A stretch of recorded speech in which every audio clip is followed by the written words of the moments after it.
Good afternoon, everyone, and welcome to our first alumni talk of the new academic year. My name is John Taylor, and I'm the Alumni Engagement Manager at Glasgow Caledonian University.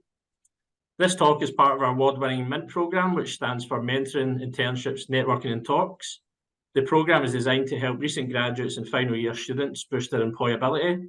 Since 2020, over 4,000 students have benefited from this support, and we are still going strong 4 years later. We will send you further information on the MINT programme after this talk and how you can get involved. Now, some housekeeping to ensure everything runs smoothly. We're using Zoom webinar, so you don't need to worry about being on camera or on mute. This talk will be recorded and posted on the university YouTube channel for future reference. There will be a Q&A session where you can ask questions to our guest speaker. Many of you have already submitted your questions for our guest speaker, which is great. We'll try and answer as many of those as we can. We were inundated with questions, but we'll try our best at the end to answer as many as we can. The chat function can be used for general comments, feedback and thoughts. The chat will be shared with our guest speaker after the event, so we would encourage you to write within the chat and update your commentary as you go on. Now, let's get started. I'm delighted to hand over to our Pro-Vice-Chancellor for Research at Glasgow Caledonian University, Professor Andrea Nelson, who will introduce our guest speaker. Over to you, Andrea. Thank you very much, John, and good afternoon, everybody, and welcome to Glasgow Caledonian University. And as John said, my name is Andrea Nelson, the Pro-Vice-Chancellor for Research here at GCU, and it gives me great pleasure to welcome you all to this alumni online talk, where today, which is World Alzheimer's Day, we will hear from our distinguished speaker, Dr. Henry Simmons. Now, Henry is the Chief Executive of Alzheimer Scotland, a national charity that provides direct support to people living with dementia and their families and carers throughout Scotland. And reflecting before this presentation, I noted that there probably isn't a family in the country that isn't affected somewhere by somebody living with dementia. I'm so pleased that this afternoon, Henry will not only share an overview of his remarkable career journey in the health and social care sector, where he's been involved in developing new community-based, person-centred services, but also leading significant campaigns and influencing system redesign and transformation. But he's also going to be able to give us some insights into the recent progress that's being made in the field of dementia, including the latest developments in research, which is of great interest to me, prevention, likewise, and brain health, something which I'm sure all of us are conscious about. Glasgow Caledonian is so proud that Henry is a graduate and an honorary graduate of our institution. We're extremely grateful for his support of the university over the years and thrilled to have him back with us today to share his wisdom and experience. So without further ado, it's my pleasure to invite Dr. Henry Simmons to deliver this afternoon's talk. Over to you, Henry. Well, thank you so much, Andrea, for the kind words, and it's a pleasure and it's a privilege to be back at the university to deliver this talk. So I'm very grateful to that for that. As you say, it's World Alzheimer's Day. It's a big day in our community. It's also a day where we've just launched a new service, a National Dementia Advisory Service for people living with dementia and their families and anyone that needs support. And the number of that will come up later on, because I'm painfully aware, as you mentioned, many people on the call will perhaps be going through a personal experience, and I would love to be able to support people as best I can during the session, but there will be an opportunity for that help if anyone requires it as we go through this session. My talk today is going to focus on a few key areas. I'll talk a little bit about my sort of very early upbringing and my early career. I'll then talk about some of the key roles that I've had within Scotland and just my progression towards becoming Chief Executive of Alzheimer Scotland. And I'll take you through some of the ways that we've approached the work in terms of sort of like trying to transform dementia, if you like, practice and care, and indeed the research community in Scotland. And I will, as Andrea mentioned, talk about some of the developments and indeed brain health as we go through this. So just I'll start sharing my screen first of all, and give me a wee second.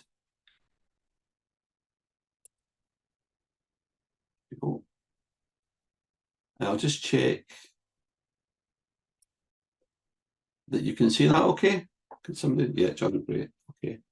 So brilliant. So I was born in a very traditional working class area, environment and family, and that was in Craigniuc Wishaw, under the shadow of the Ravenscraig that many of you might recognise there. I have to say that that was, I mean, for me, the things I learned growing up in that environment was very much about the strength of community. I learned and understood a great deal about some of the challenges that people experience within that type of area, that type of environment. But it was an exciting time. That big building behind you was our playground, and we had lots of fun across the days growing up there. But I really did see a lot of challenge, a lot of poverty, a lot of inequity, and I saw the way that people rose to that and the way that communities formed and developed their own responses to that and how much people helped each other. So it was a very good upbringing from my perspective within a wonderful family at the same time. So my early career, I started off working within NHS Lanarkshire as a registered mental health nurse. I went through my training, and I have to say I thoroughly enjoyed it. I was very inspired by the whole field of psychiatry and the whole world of sort of mental health. I felt very privileged to have been trained by really great lecturers who actually all now probably still work within the sort of educational field. But what I was very keen to do was to try and learn more. And I had been advised by some good mentors at that point in time that the best place to learn about mental health practice and psychiatry was the Maudsley Hospital down in London. So I managed to secure myself a job at the Maudsley in London, and off I popped when I was a sort of young 21-year-old with a couple of bags on a bus down to London. And I was working there within the intensive psychiatric unit. It was an IPTU, and I also sort of like, you know, really like strive to sort of try and find what I would describe as like, you know, the highest quality of practice possible, and that was where I was going to get that. And within the Maudsley, what I learned was very much just how important research is, how important high quality practice is, how really sort of like the evolution of sort of like psychiatric care at that time was very much like being progressed by leading academics and leading researchers, and they were all based within that institution. So I just was like absorbing that and deliberately trying to learn as much as I could. I then had an opportunity to take some of that early learning and apply it in a community setting. And I was lucky enough to work as a community psychiatric nurse within Brixton. And I learned a lot growing up in Lanarkshire, but perhaps learned a lot more working in Brixton, but particularly working as a community psychiatric nurse there. And I really did find lots of engagement, lots of commonality with people, but I learned a great deal in terms of just the whole issues that people were experiencing, the challenges that people were experiencing. And at that time, sort of like towards the sort of like the late 1980s, the community care programs in London had been really quite sort of like, you know, far advanced. And in fact, lots of people that we were supporting probably would have in the past been within hospital environments. So we were working in really acute arenas with individuals, and I learned a great deal about practice and indeed I think about teamwork and working within your own environment and using your own skills. So that was a very positive experience, and I took all of that and moved up towards Leeds, and I managed at a reasonably young age to secure a senior charge nurse post in a day hospital in Leeds. It's an acute day hospital, and again I think I learned an awful lot from that experience. But perhaps I learned a wee bit more about myself at that. And one of the things I learned was that I didn't necessarily have that real strong sense of management. I was a bit light in understanding how to lead teams. I was confident and very competent within my practice, but I did feel that actually I needed to sort of consider how I could build new skills and understand a much more strategic and more thoughtful approach towards management. And I took that with me to my next role, which is when I moved back up to Scotland. And this was an interesting time for me, a very interesting time, because I made a decision to take the jump from the sort of NHS environment into the not-for-profit charitable voluntary sector. And I managed to secure a post with an organisation called Lanarkshire Association for Mental Health. It's a small mental health charity at that time. It's probably a lot bigger now, but when I joined it was very small. And it was a brand new project, brand new opportunity. It only had 3 years worth of funding, which many of my friends and colleagues thought was going to be a big mistake, and felt that actually, you know, why would you leave the protection of the NHS and the opportunities within the NHS to take on something so risky?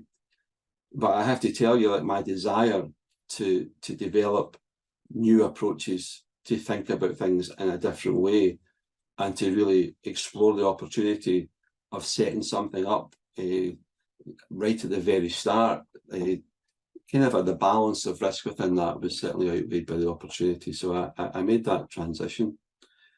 And what we were doing at that point in time, I think, you know, now it might just seem to be par for the course, but this is back in the early 1990s. And we were really trying to transform the way that people with a, you know, mental health problem, mental health issue were being supported in a much more inclusive way.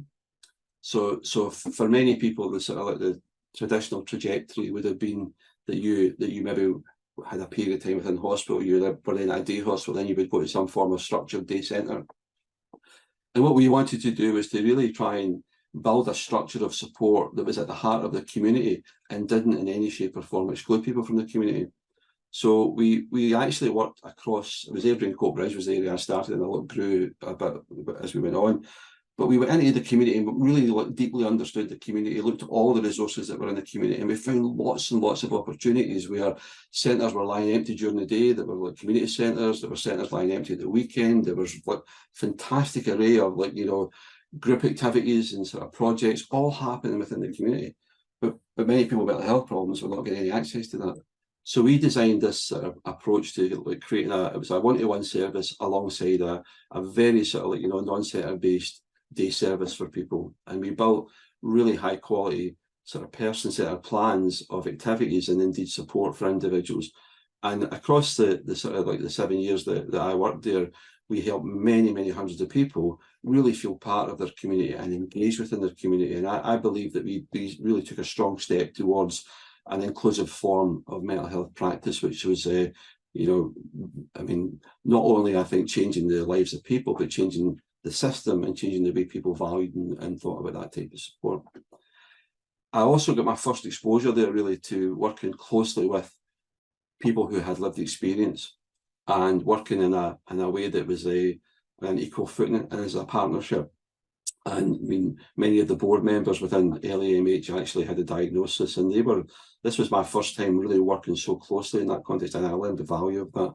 The guidance that I received from some individuals, some particular individuals, about how to approach the service development and how to build this project was immense. And I also got my first real taste of sort of innovation and what I would describe as entrepreneurialism, not like entrepreneurialism, but like, you know, like entrepreneurialism is the way we describe types of innovations like that in our sector. And that was a phone call I received from one of the senior local authority managers telling me that they had a budget available as part of an underspend, and do you have any ideas how to spend that? And in fact, we did. And we actually had a few ideas at that point in time, but one of them was that we were starting to tinker with the idea of social enterprise. And when I got that call, I was able to then go up to a gentleman at Aberfoyle, believe it or not, who was selling a business. And the business was basically like contracted to B&Q, and it was about, he built and designed garden furniture and sort of sold it on to B&Q, and he wanted to give that to a good cause, a charity. So he gave it to us, and we brought it down to Coatbridge and we set it up. And we used that base for people who have been discharged out of long-term care, long-term hospitals, to really engage in this really purposeful social enterprise. Now, there were whole sorts of issues in terms of how we paid people and stuff of that nature, but we created a sort of early version of a time bank, and we got around about all sorts of difficulties and problems. But at the end of the day, we produced this really high quality garden furniture in this business that the big lorry would come and it would transport it and go away every month or so. And that kind of gives you a sense of like, why is the voluntary sector a good place to work? What's different about it? And you know, for me, that was my first real sense of, goodness, we can really start to develop things. We can put really good sort of innovations into practice. We can change things, and we can react really quickly. So from the point of that phone call, we probably had this up and running within about 2 months, and it really is showing you the pace that this sector can operate at in collaboration with the sort of statutory services in a positive way. So I also, as I mentioned, really needed to build on my management skills and my understanding of that. And I went and did my diploma in management at that point in time. But equally, what I was also learning was just about the nature of communities. I was learning much more about some of the challenges and experiences that people were going through, things like, you know, issues of abuse and just all of the sort of various sort of discriminations and structures. And I decided to undertake my diploma in social work at that point. And I was very grateful for LAMH, because they let me go off and take a period of time to go and do my placements, and I sort of combined it with my work. But by the end of that 1998, I had great experience, great opportunities, but also I had a qualification in management, and indeed I became a registered social worker. And that helped me make the transition over to a national role, working with Enable Scotland as in the end as a director of development. And for 10 years, this was probably, you know, one of the most exciting and, you know, most innovative periods of time in this learning disability arena. I mean, we helped hundreds of people make a transition from hospitals where the thought was that they would be there for forever, for their whole life, to getting their first homes in the community. And I will never, ever forget, and I'll never feel any prouder than the day that I handed over a set of keys to a person for his house, his first house, and he opened it up and went in, and he lived there and enjoyed that and was well supported. And for me, that whole movement at that time, which we were part of, was just wonderful. And there were many people engaged in that, but we were really, you know, together as a sort of community, we were actually sort of like really helping people come back home, come back to their communities, building up their natural support. And that was all driven by this desire to innovate and change. And again, I was working with an organisation that very much was a campaign organisation. We also did things that I think were quite very challenging at that point in time, because taking the work I had done in Lanarkshire and the idea of like a non-centre based approach to supporting people, we wanted to apply that thinking in the learning disability arena. And for many people within that community, and even today, a lot of the services are probably set up in such a way as to suit the system as opposed to the individual. And day services can tend to be building based, and the structures can be, in my view, less inclusive. And one of the services that we redeveloped was a really significantly well-respected, renowned day centre that supported a small number of younger people with really complex needs. And we actually managed to transform that service from a centre-based building to a very highly person-centred range of community supports for each person. And it was at the time when personalisation was the sort of, you know, an advance of self-directed support. And what we found from that work was, again, the strength of the community, the ability to design supports for people if you can just use a whole raft of different planning techniques. And some of the examples that we got from that were things like, you know, young men who their big dream was going for a pint in the pub with their dad and their brother, but they couldn't get into the pub because there wasn't a ramp, you know. We go and ask the pub landlord and tell them that story, and within about 2 weeks, the landlord puts in a ramp.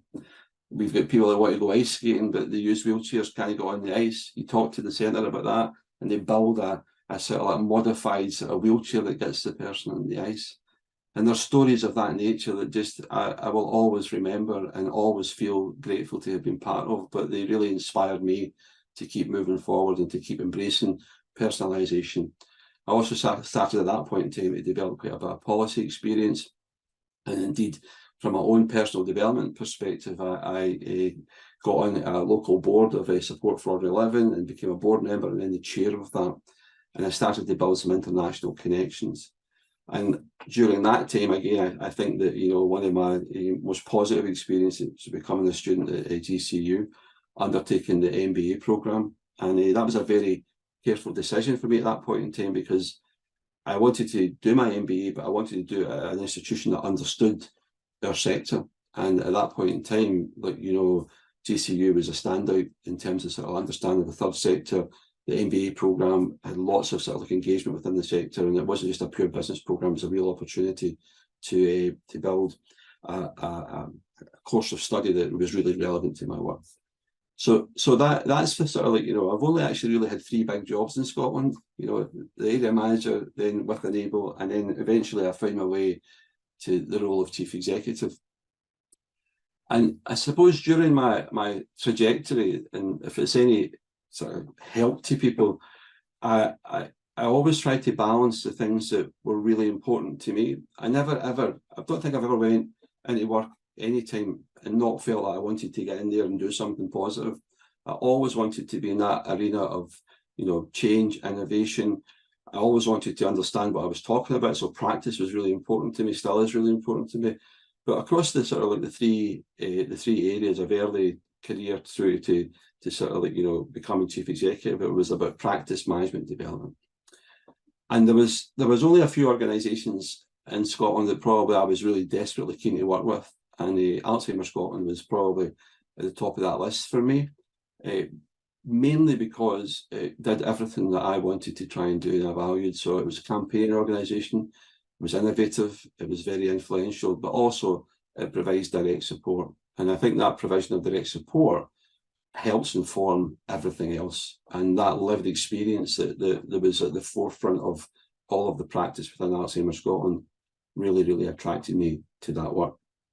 I also was quite attracted to the fact that at that point in time, I felt, certainly when I joined Alzheimer Scotland, dementia practice was trailing behind other areas. I mean, we never really saw dementia policy or strategy at all. It was part of a mental health strategy. It was a paragraph within a mental health strategy. The paradigm of thought was very much so, there's not much you can do about dementia, so we're not going to do very much. And to be fair, I think that there were people who were practitioners, obviously consultant psychiatrists, all trying to do their best in a system that from my perspective, wasn't really maximising the opportunities that people had to live well with dementia across their communities. So we were really keen to try and develop a new vision and a new way of working. And from my perspective, this is where moving from just being a manager, just sort of like, you know, leading a day hospital to becoming a chief executive, it requires a different set of skills. It's a set of skills that you have some sort of natural possession of, but there is a rigour and a study, and you do need to know how to take things forward. And I felt ready through the MBA and through my previous experience to make that jump.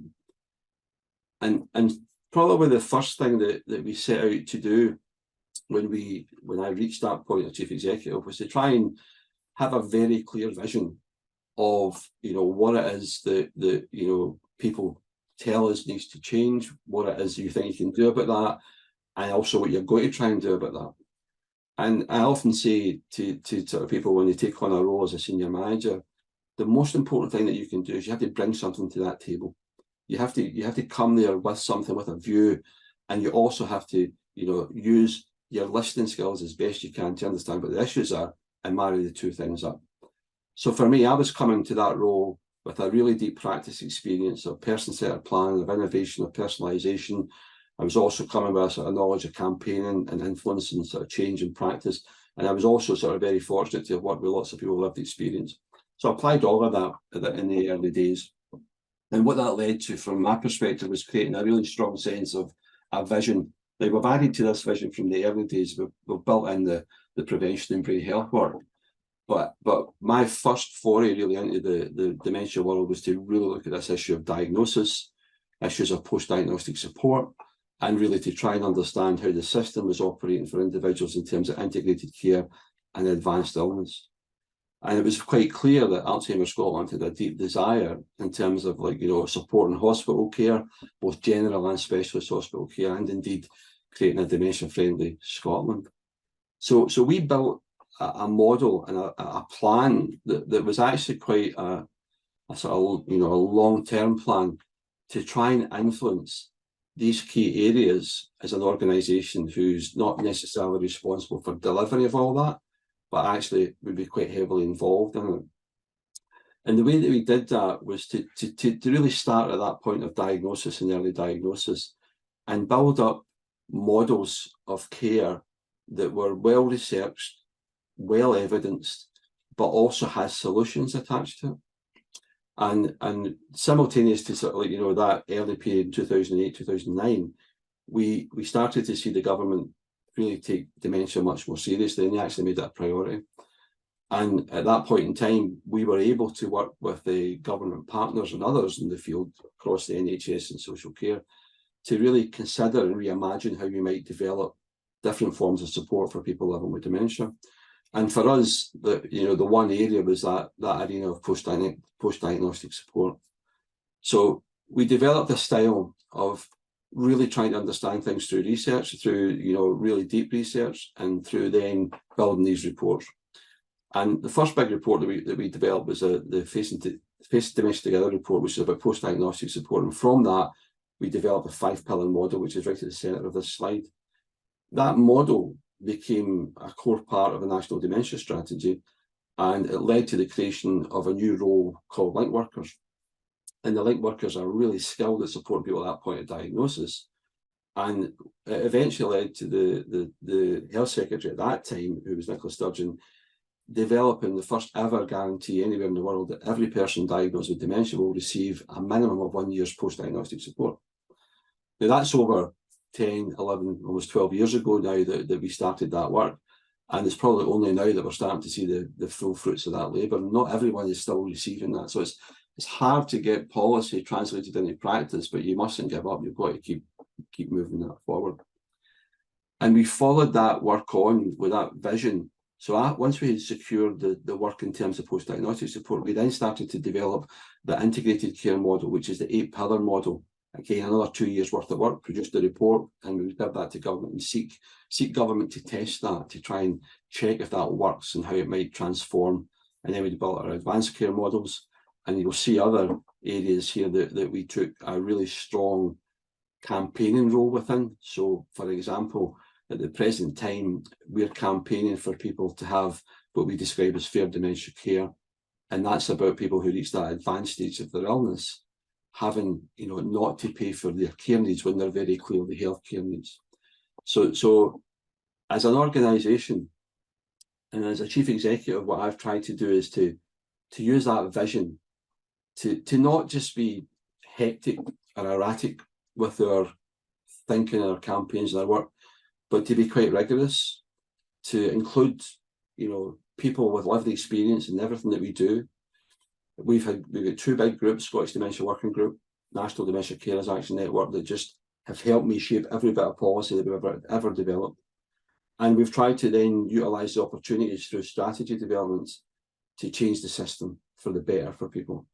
And we've had some success with that.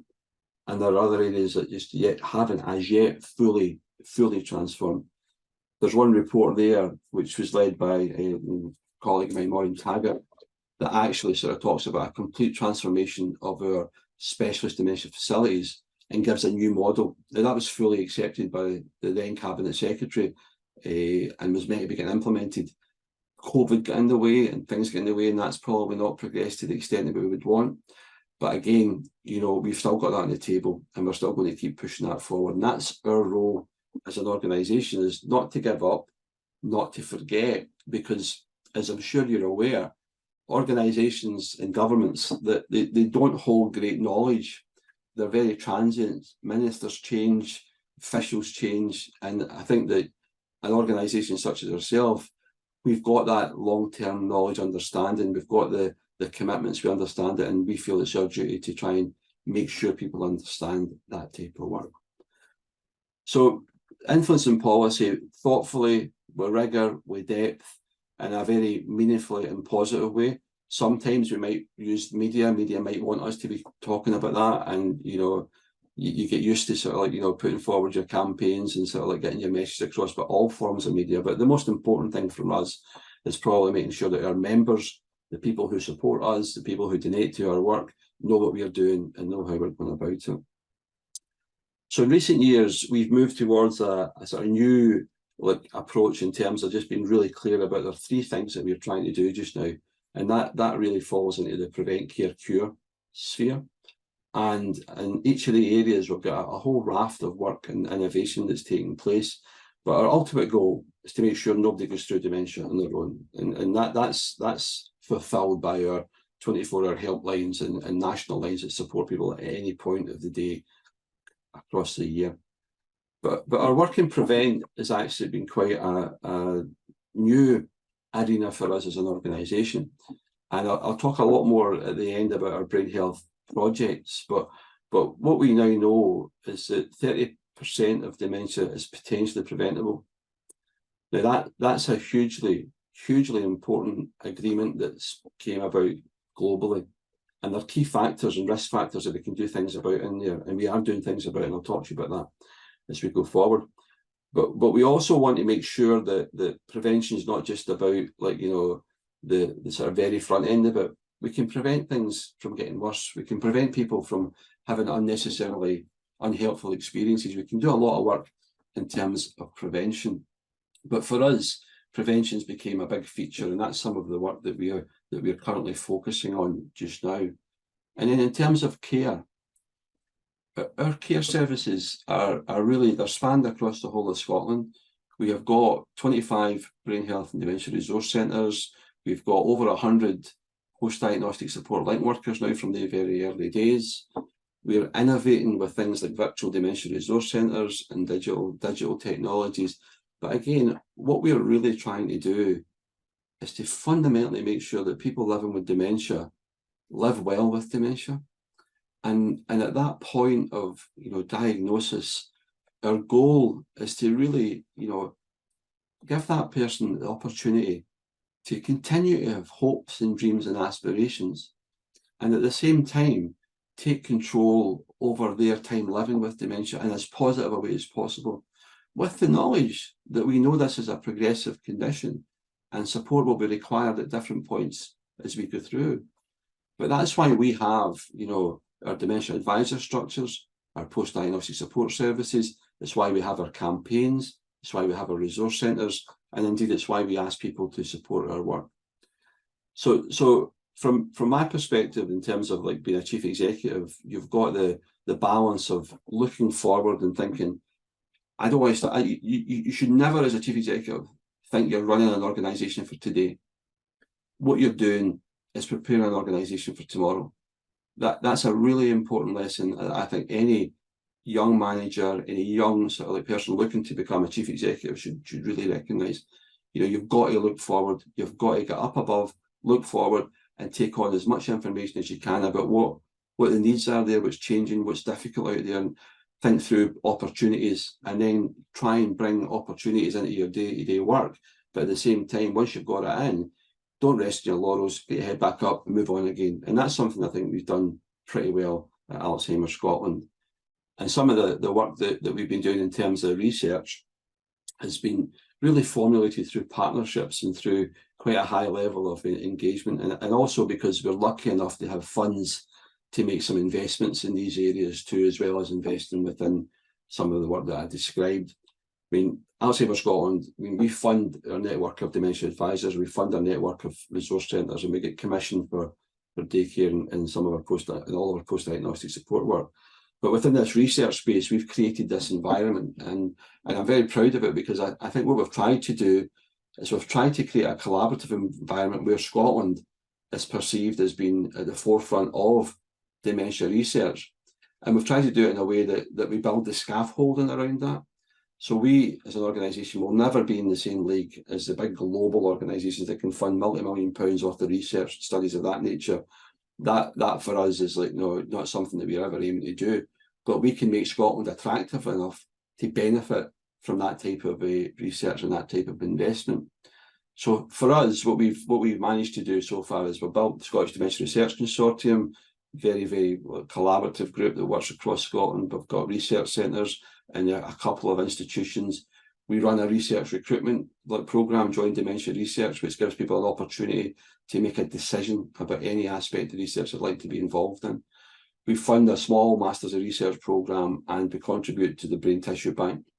And we've also done a lot of work to encourage conversations about research, because what you'll find is, unlike other conditions like cancer, or cancer in particular as an example, nobody has a conversation with people about research when it comes to dementia. And the time that perhaps people think is the right time is when someone's getting a diagnosis, but the truth is that's a very, very difficult time. And our view is that the best person with the best relationship should have the conversation, but they might not feel confident. So we've trained 160 of our staff to have confident conversations about research participation and engagement, and I think that'll be very fruitful as we go forward. We're also engaged with an organisation called the Davos Alzheimer Collaborative, and this is a global movement of really sort of high-end sort of organisations and philanthropists who are looking to transform the system and get it ready for the future. And indeed, the work we've been doing there has led to some of the first blood tests for a biomarker for Alzheimer's disease being tested down in Dumfries and Galway in the past few months. And that is quite a remarkable step forward. And I'll say a wee bit more about that when I talk about the brain health work. So that's prevent, care and cure. And I hope you're getting a sense of you've got to have that clarity of vision. You're trying to marshal all your resources towards that. You are running an organisation that's got 500 staff, lots of volunteers, the same pressures on a day-to-day basis. But as a chief executive, you've got to have that sense of where you're going and build things around that. And this is just an example of some of the key developments that we've sort of had. Not everything, but just to give you a wee sense of that. So in 2008, we created the first dementia advisor post, and we've now got 45 of them. In 2010, we started our first dementia resource centre, which is about taking dementia to the high street. They're like Costa Coffee environments. They're not like day centres of old. We've now got 25. We had no link workers in 2010. We've now got 100. We built an Alzheimer Scotland and AHP Nurse Consultant group. We've got 14 of them, one in each NHS board. We've innovated with Dementia Dogs project, which is a fascinating project I'll tell you more about. So 15 were engaged in digital initiatives. We set up Dementia Circle, Purple Alert, digital projects about, like Adam is about digital and me. 2017, we were finding the contract culture a bit too much for us as an organisation in terms of sort of community care services. And we decided that actually we didn't really want to be fully engaged in that, but we didn't want to let people down. So we set up a new entity, which is called Caledonian Social Care, and that's an employee-owned entity. And we transferred over all that work to that organisation, and that's owned now by our ex-employees, and it's thriving. And it's a brilliant model, I think, for social care delivery. It'll be challenged like everything is, but it was a really big development for us. And then in 2020, we established Brain Health Scotland. And this year, we'll see our first brain health clinic open. And we're also developing new outdoor resource centres. We're working in VR Reminiscence project. And as I mentioned, we just launched a new National Dementia Advisory Service today. So Brain Health Scotland is quite a significant initiative for us as an organisation. And the story there is myself and Professor Craig Ritchie, who was really the first person that really brought this whole arena of brain health to me and to Alzheimer Scotland. But we managed to get a session with the First Minister, and we basically sort of argued the case that, look, dementia is preventable, and if we manage to sort of reduce the incidence of something like 10%, that's like 10,000 people in Scotland that we're talking about here. So we set up Brain Health Scotland with a name of that overarching, let's try and reduce dementia by significant numbers. But we also set it up in the knowledge that we knew what was coming down the line in terms of new drug discovery and new drug developments. And that's important because that's where the clinics particularly will play a significant part in. So these are the risk factors that you can work on in terms of sort of, your own personal behaviours and changes that might help influence and change the development of dementia. And if you think about dementia as a brain disease, and if you think about, it as untreated brain disease, that's a different paradigm, but that's the place where I think we have to be just now. Alois Alzheimer told us over 100 years ago this was a brain disease, and we forgot about it for a century. So getting back into that and understanding that things can be done about it is crucially important. And what we're trying to do just now is to target, through Brain Health Scotland, 4 big areas of work. So there's a public health message, which I'm partly giving you today, but then there's a targeted population, so things like head injury, concussion, sports, football, all of that stuff. There's work that we can do there. We've converted all of our resource centres to become brain health hubs, so people can walk in and get information, can go through self-assessments, can start to look at, how they might look after their brain health better. And if you imagine, probably going through your whole education, no one ever told you how to look after your brain, but probably talked about every other part of your body except your brain. So this is quite a remarkably sort of a big mistake that we've left off the table. And then the ultimate bit of this is brain health services. And within that context, we've been working with, obviously the government funded Brain Health Scotland alongside ourselves, but we've been working with NHS Grampian, particularly their public health team. And we've now just in the process of opening up a new clinic, probably hopefully before the end of the year, that will be led by a consultant psychiatrist, but it will actually be based within Alzheimer Scotland's resource centre, right in the High Street in Aberdeen, and it will be the only walk-in brain health clinic probably anywhere in the world of that nature. Now, that will obviously be looking at how we change the system in terms of getting people access to scans and diagnosis, but in terms of thinking forward, if we can start to educate our schools, the public, this is a schools programme we've got, which is wonderful. 300 schools are doing this. Thousands of pupils learn about protecting their brain health, working across the communities. We've also sort of got our apps, our training programmes that people can go on and use, and I'd encourage you to look at that and to learn about that. But if we can start to really build a sort of platform of Scotland being at the forefront of brain health and innovation of this nature, change our system to begin to think about the potential of a blood-based biomarker, we jump forward 20 years. We start to look at, working with people way before they've got, any real significant symptoms of dementia. Now, that sounds really different from perhaps where I started this conversation. I never for a minute thought 15 years ago that centre there would be hosting a brain health clinic. I never thought that would have the potential for a blood-based biomarker that will tell people if they've got the early indications of Alzheimer's disease forming in their brain. And I never thought that there would be drugs coming, such as donanemab, that we know have got the ability to cleanse the brain of that amyloid. So we are actually at a place in time where, this new phase of drug trial, drug study is taking us into a new arena where, if we move forward, if we can fully embrace the opportunities for new diagnostic technologies, which is what's happening within these clinics and will be in the future. They're not the blood tests and stuff of that nature yet. That's got to come through the trial process into the NHS, and then see these drugs coming through.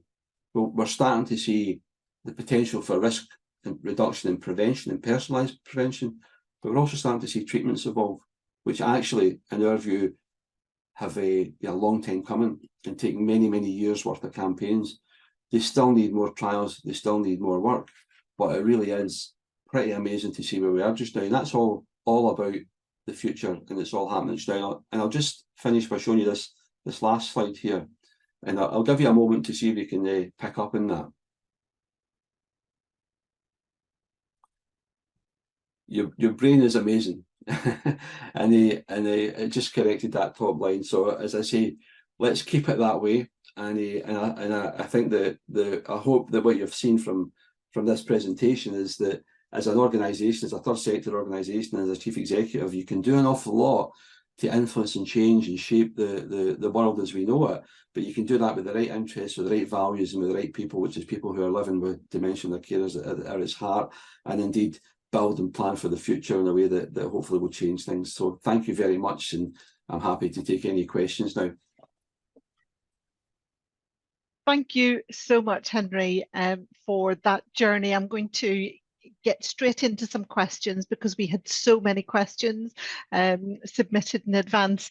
And I wanted to pick up, first of all, about the treatments that are available. And you mentioned donanemab. I'm saying the name really badly. But Jason Connolly, one of our graduates, asked about the media impact of having those reported, those sorts of wonder drugs, and is that having an impact on people living with dementia and their families in terms of getting access to those drugs and the affordability of them? Yeah, I think just in the media point, first of all, anytime we often get asked to comment, and we've done a lot of TV sort of appearances about the sort of like the new drugs. The truth is that they're still 3, 4, 5 years away from being approved, and it's very, very difficult for us because, you know, we have to think about the 90,000 people living with dementia in Scotland just now who are not going to access these drugs, and that message is sometimes, I think, really hard, and we have to try and get the best quality of care for people. But when you look towards the future with some hope, what we've got is 3 or 4 compounds and several others coming behind that, which are all showing really good signs. And I think that, you know, you've got aducanumab, which was the first one, we've got lecanemab, and then you've got donanemab. And where I think the opportunity will be is in drug trial. So I'm pretty confident that Scotland will bring some drug trials to the fore, both in terms of diagnostics and in terms of treatment. And I really encourage people to sign up if they're interested through JDR to be part of any of the trials as they come. But I think we still need a few more years worth of trials. We've got to make sure that we don't get overexcited because it's the first phase of them and there are some risks to that. So I think that it's important to see that. I think the person asking the question is 100% right. I know our helpline will get calls every time a new drug is mentioned. And that's families want to track that down, find out if they can get it. And I would just say just now, it's all only trial based, and it's the only way. And you don't even get a guarantee of getting it then because it could be a double blind trial. So I think that it's coming, it's there, but you got to keep a bit of balance on it all, Andrea. Great, thanks. Because I suppose what you're thinking is that the part that drugs play and when they play their part is something that we need to discover. And it's not likely to be a silver bullet in terms of addressing the whole thing. All of those other aspects of care and cure are likely to still to have a part to play in the same way when we take a blood pressure tablet, we also have to do the other things like, you know, look after what we're eating, etc. And I think the brain is so complex and there's so many wonderful researchers looking at it. My job really is to try and make sure the researchers are getting recognised, understood, and people are participating within research. And the best thing for that is to have people that are prepared to do it. Do you know, that's if you don't have people signed up, you're not going to get any of the trials, you're not going to get any of the research. Yeah. I think it's a really important message. Do you know? And you mentioned the JDR, what was that? Yeah.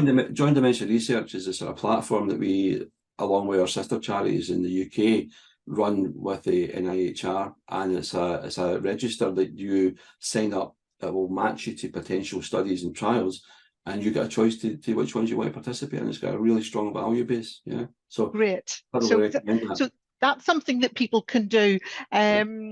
Darren Johnson, who's also a graduate, said, how can individuals get involved more? So you've told us a bit about how people with dementia and maybe in their families might join research, but Darren's interested in coming forward for volunteering or other things that people can do. Do you have any thoughts on that? Absolutely. I think that, you know, there's 2 areas that we're particularly keen to have volunteers in. One's on supporting our helpline.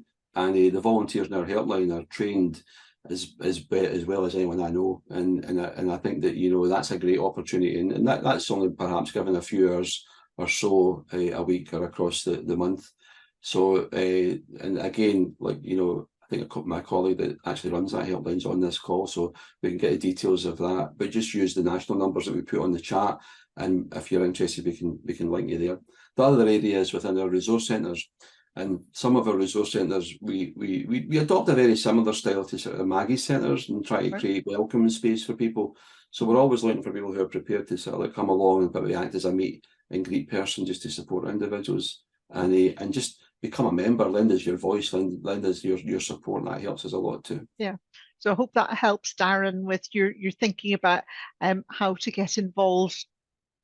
And Lindsay Graham has asked if I noticed on one of your slides there was dementia friendly Scotland was one of the sort of underpinning goals, and Lindsay is asking whether there's a good example of a dementia friendly community service in Scotland, you know, somewhere that you particularly think is on the right track, whether it's in Scotland or elsewhere in the UK, maybe through your experience.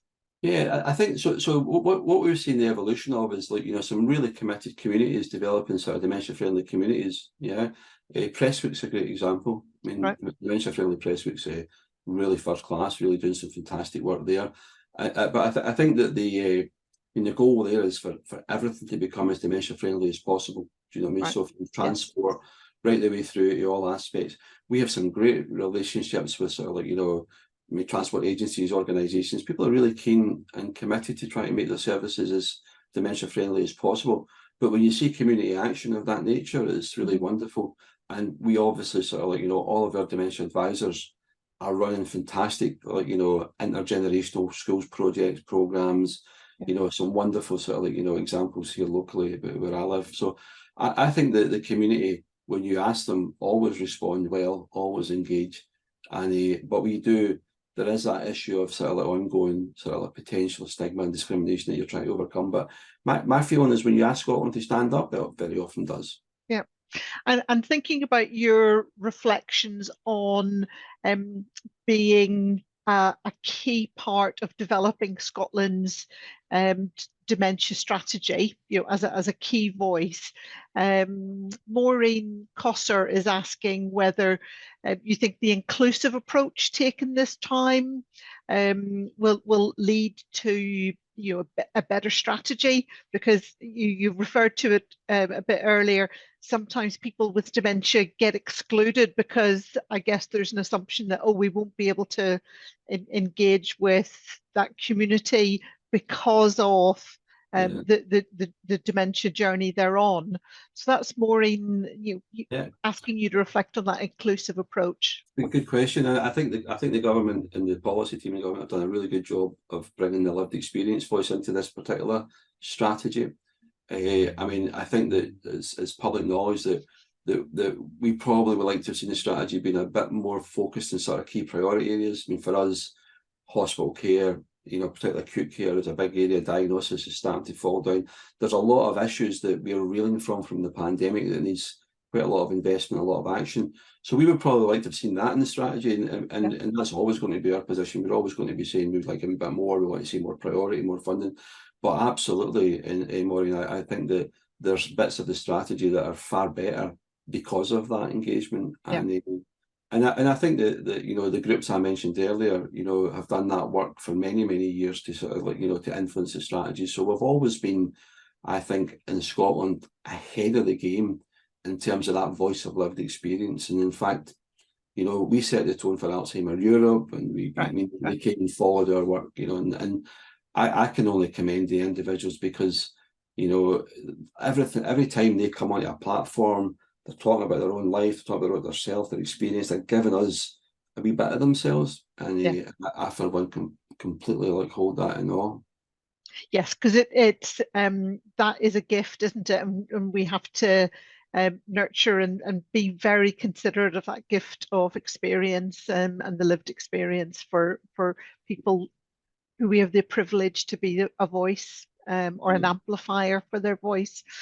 Thank you. Now, you mentioned acute care, and you know, it's lovely to see throughout your presentation that whole trajectory you're thinking about. But Mary Gilfillan is asking really about maybe towards end of life, you know, living with dementia, and how the discussions about supporting palliative care towards the end of life. And is that as well recognised as it could be? What are your plans there? So we developed a report in the vein I described earlier called advanced practice model, and what we think is actually people living with dementia don't receive that high quality palliative care to the same extent as they could. Mm-hmm. So that model gives you an offering of that. But what we also know just now is that we're deeply concerned about the future of long-term care, and we've set up a commission that's been led by Henry McLeish, former First Minister, who led our Fair Dementia Care campaign. So the things all connect in. We think that as people progress to that advanced stage of their illness, that we don't even have a definition within our system for that. So we've got to have a definition. We don't have an assessment process. A lot of our long-term care structures were probably built in the 1990s, and they were built through entrepreneurs setting up sort of care homes and building care homes. We've not really, I think, had a strategic view to how we look after people in the advanced stages, and indeed how we look after people at home in the advanced stages. So it is a huge priority for Alzheimer Scotland, and we're doing an awful lot of work to try and prepare our arguments along that, and also, you know, to work with government, to challenge government. We challenge government all the time in these things, but we have to do it in a way that is meaningful and thoughtful and with some solutions. So the Long-Term Care Commission will come out, you know, with a report next summer probably, and we hope that will set a future direction, a direction of change to improve all of that. And it's not, as your colleague sort of like is describing, it isn't understood in that way. And I think that, you know, the challenge is it's a progressive condition. You can live really, really well with it, but it's also a terminal condition that needs that same level of care and support as any other terminal condition. Great. Now, last question, Henry, and it's about you. Oh, yeah. Do you ever lack confidence or anxiety? What do you do about it when you get that niggle? Very, very quick answer. Yeah, just constantly like, I mean, I think most people that are like trying to do jobs like mine lack sort of confidence and get anxious. What I do about it is I go and get close to the people that I'm doing it for. I'll go and sit, I'll go and get a coffee, I'll go and sit and talk to people in a resource centre. I'll just you know, I'll be inspired by what they do, and then that gives me a wee bit of strength, and I'll check out and listen. Before I bring anything to the table, I'll probably spend about a year asking people about it and getting a sense of it. So I think that's how I get reassurance that what we're doing is the right thing. Super. So reconnecting with why you're there. I think that's really good advice for all of us. Well, Henry, sadly we're out of time, but it's my great pleasure to thank you for both your presentation, the opportunity to ask you questions. There's lots in the chat as well about the development of Alzheimer Scotland. Particularly appreciated you're giving us your time, and it was probably the busiest day of the year for you in terms of World Alzheimer's Day. You shared a personal perspective from diverse settings, diverse roles and providers, and given us that perspective through clinical management and now your leadership.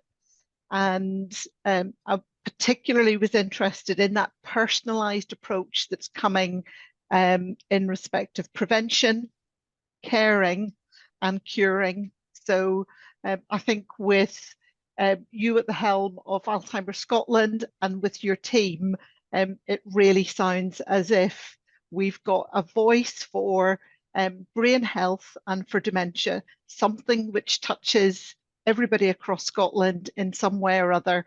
And I really appreciate you providing us that insight, for being there, being the voice of Alzheimer's as we do this work together. And thank you again for sharing your time and your perspectives on this day. Pleasure. Thank you so much, Andrea. That's the end of our webinar now, and very soon a magic hand will close the button down, but this video will be available for people to go back to on YouTube. So we'll provide a link, and in the meantime, thank you everybody. Bye.